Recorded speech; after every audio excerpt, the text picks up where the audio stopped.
Hi guys, I wanted to do a quick reaction to Jordan Peterson. He keeps popping up on my YouTube feed, and I'm really surprised, to be honest, that more journalists aren't able to catch his sort of bullshit a lot quicker. Here he is talking to, I don't know, some journalist who doesn't seem to be able to catch him.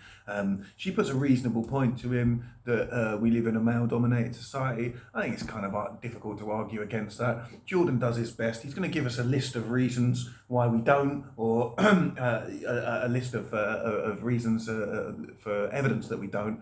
And I'm just going to go through that list afterwards and tell you why. Basically, every single one of them is evidence that we actually do.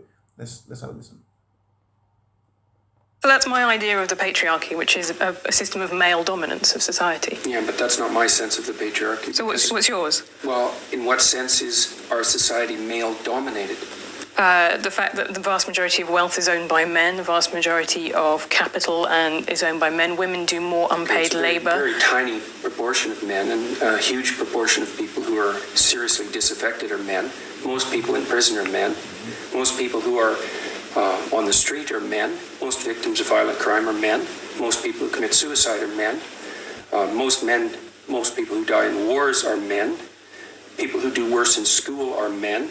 It's like, where's the dominance here precisely? Okay. What you're doing is you're taking a... Hold on.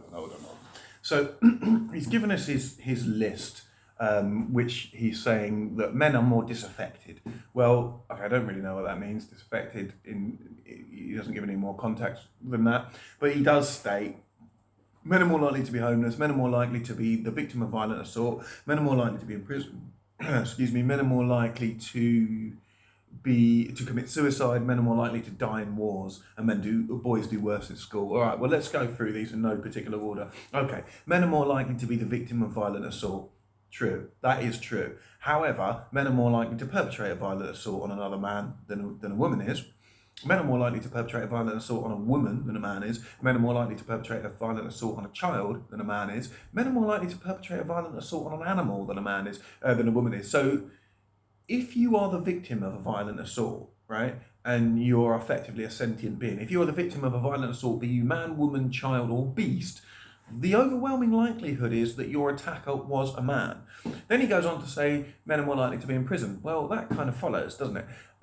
He says that men are more likely to commit suicide. Again, that's true. Men are more likely to commit suicide. And why is that? We live in a male-dominated society where men feel that they have to live up to particular ideals because of people like Jordan.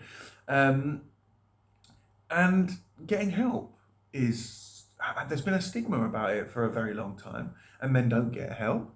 And then they, as a result, they commit suicide at higher rates. Men are more likely to be homeless. Yeah, that's true. That is a complicated issue. Now, it's certainly true in Western countries that getting support when you're homeless, so getting housing support, comes at certain prerequisites. Not everybody is automatically entitled to housing support. One of the prerequisites is having a child. Now, women are more likely to have childcare responsibilities than a man, because when there is a family breakdown, women are much more likely to be left with the childcaring responsibilities. Now, you might say, well, why is it that women we shouldn't be doing this? Well, it's only up until about 150 years ago that any help was provided. Prior to that, a man left a household, women had a child or children, would just be destitute. There are, go back to sort of Victorian times, and you see women going into prostitution, into workhouses, selling their children, all sorts of things. That's why we've ended up in the situation that we have. It hasn't just come out of the blue. These things have come about because people campaign to stop really awful things happening to people. So that's why men are more likely to be homeless, because there's this proportion of women that will get state support.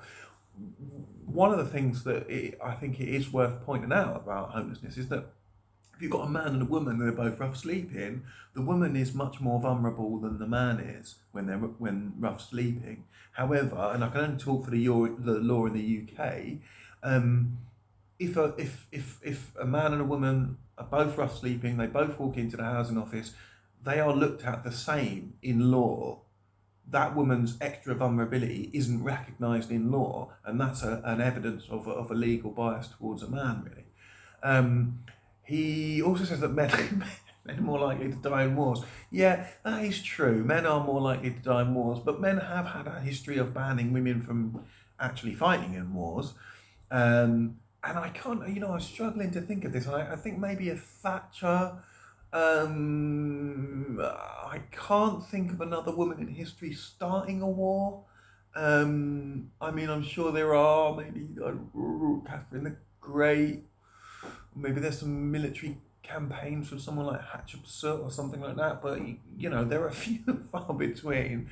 And women are much more likely to be the victims in a situation where there's an invading army than men, because they're more likely to be left behind, and there's all sorts of atrocities committed by men to women in war. Then he says that boys do worse at school than girls. Yeah, that's true. But at the beginning of this, you conceded that men were much more likely to be higher earners. Men have a higher proportion of wealth. Men have more elevated senior positions in the workplace. So that would also seem to be a bit of a bias as well. Anyway, let me know what you think. But yeah, this guy, to me, seems to be one that you want to take with a massive grain of salt.